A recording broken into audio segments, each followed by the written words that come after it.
Voilà, je m'appelle Gervais, je vis à Campuzène, là, pas loin de lac de Puy-d'Arieux. Il y a un très beau lac où on trouve de tout. Il y a des cigognes noires, il y a des cormorans, il y a des grues, il y a des hérons, il y a des aigrettes, il y a beaucoup d'oiseaux, il y a des pics noirs à tête rouge, il y a toute variété d'oiseaux qu'on peut trouver, des canards sauvages, des canards suchés, il y en a tellement qu'il est difficile de les énumérer tous. Ça vaut le coup pour celui qui ne l'a jamais vu de venir le visiter. Voilà, et après, moi j'ai un corbeau apprivoisé que j'ai depuis 2 ans et demi que j'ai élevé tout bébé, qui vit en liberté, il rentre dans sa cage quand il veut, mais il vient manger tous les jours.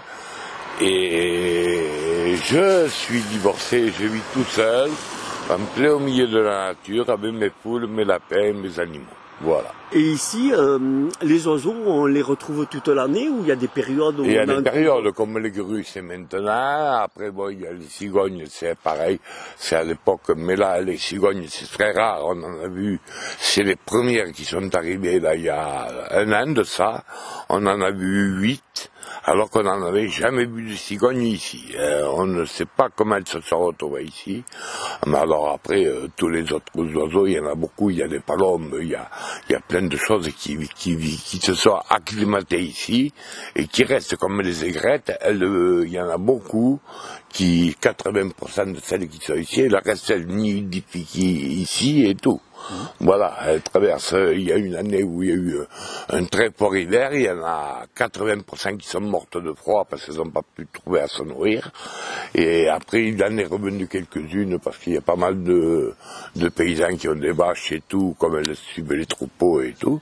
Et voilà, après, voilà, il y a là vous avez je me rappelle pas, je vois pas ce que c'est au juste, c'est des palombes.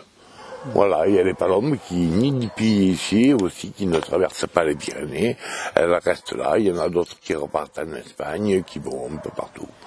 Et ici, sinon, il y a des touristes qui viennent par ici? Oui, il y a du monde, oui. Il y a du monde, des quarantiers et tout.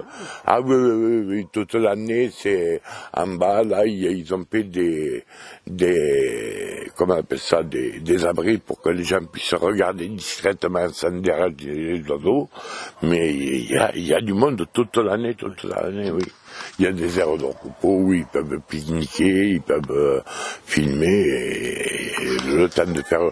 Si on veut vraiment faire le tour du lac, vous pouvez compter au moins 3 heures à pied avant de faire tout le tour du lac. Voilà. Oui, si vous étiez venu il y a 15 jours, vous auriez vu la migration des grues. Elles arrivaient, mais par centaines, même peut-être par milliers. Les ciels étaient bleus, les champs étaient bleus, on ne voyait que ça. On peut les approcher à une 50aine de mètres du bord de la route, on les voyait comme là. On aurait pu les voir dans ce champ-là qui a été moissonné. Elles ramassent tout le reste de maïs qui tombe, mais c'est impressionnant. Et c'est pire que quand il y a des avions qui passent, parce que alors ça fait un bruit d'enfer. Nous, on s'y est habitués, on n'y fait plus attention. Mais autrement, celui qui l'a jamais vu, ça vaut le coup d'avoir une caméra et de les filmer et tout. Si vous revenez l'année prochaine, au mois de décembre, comme dans 15 jours là, passés, là, vous allez vous régaler. Là, vous allez voir quelque chose de vraiment beau. Moi, je sais que je m'émerveille à chaque fois que je les vois, parce que moi, je suis, pas de dire, mais je suis 100% nature. J'ai toujours été élevé au milieu de la nature. C'est pour vous dire, je vis tout seul. Ma femme, c'est pareil, je lui ai, parce que, mais moi, j'ai un mode de vie qui me convient, j'ai eu 4 enfants que j'ai voulu les élever avec la nature, il y en a aucun, ils ont tous hérité de ma femme, la nature, ils n'en ont rien à foutre. Alors que moi, par contre, j'ai élevé une palombe blessée que mon gendre m'avait amenée, elle avait pris un coup de fusil à l'aile, je l'ai gardée 8 ans. J'ai un lapin qui a 9 ans, un vieux lapin. Je vais être curieux de voir, parce que le lapin, on le tue. Quand il reproduit, on le tue. Moi, je ne sais pas comme ça. J'ai gardé un canard 9 ans, j'ai gardé ce lapin qui a 9 ans et qui est en très bonne forme. Je lui coupe les ongles quand il faut lui couper les ongles. Mais c'est vrai que j'ai horreur qu'on fasse du mal gratuitement aux animaux. Alors quand c'est l'attache au chevreuil, quand c'est la chasse, bon, nuisible comme le renard, oui. Là, moi, il était passé 2 fois, il m'avait pris pas mal de poudre. Bon, je veux bien, mais par contre, là, nous on a les chevreuils et les sangliers sont devenus des nuisibles. Tellement qu'il y en a, tellement. Moi, j'en ai récupéré derrière la maison des petits marcassins dans mon jardin et tout. Là, il y a des choses qui font régularité.